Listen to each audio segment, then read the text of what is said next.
માતાજીનો એવો ગઢ જ્યાં કળિયુગમાં પણ માતાજી પોતે સાક્ષાત હાજરી પુરાવે છે. ગુજરાતનું ચોટીલા મંદિર, જ્યાં ચામુંડા માતાની ભયાનક પરંતુ રહસ્યમય શક્તિ વસે છે. વેદો અને પુરાણોમાં ચામુંડા માતા દેવીના એક ભયંકર રૂપ તરીકે વર્ણવાયેલા છે. દેવી ભાગવત પુરાણ અને માર્કંડેય પુરાણમાં પણ તેનું વર્ણન જોવા મળે છે.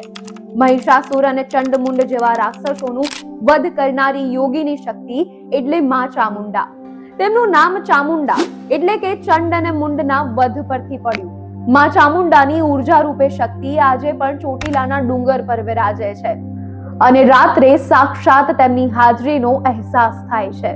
આ ડુંગર પર માતાજીની પ્રતિમા સ્વયંભૂ રીતે પ્રકટ થઈ હતી.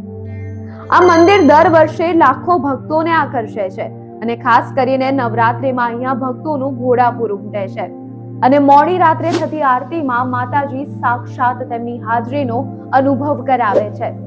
રાત્રે 9 વાગે થતી મહાઆરતી દરમિયાન મંદિરમાં ઘંટનો અવાજ, મંત્રો અને ધૂપ દીપની જ્યોતિથી વાતાવરણ ભક્તિભાવથી ભરાઈ જાય છે અને તે સમયે માં ચામુંડાની મૂર્તિ પરનો જે દિવ્ય તેજ છે તે સાક્ષાત માતાજી તમારી સામે બેઠા હોય તેવા દર્શન ભક્તોને થાય છે.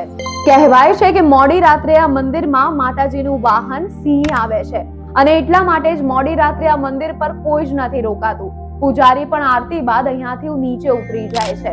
તમે ગયેલા છો ચોટીલાના આ પાવન મંદિરે? જો હા તો કમેન્ટમાં લખજો જય માં ચામુંડા અને આવી જ વિડીયોઝ માટે સબસ્ક્રાઇબ કરવાનું ન ભૂલતા.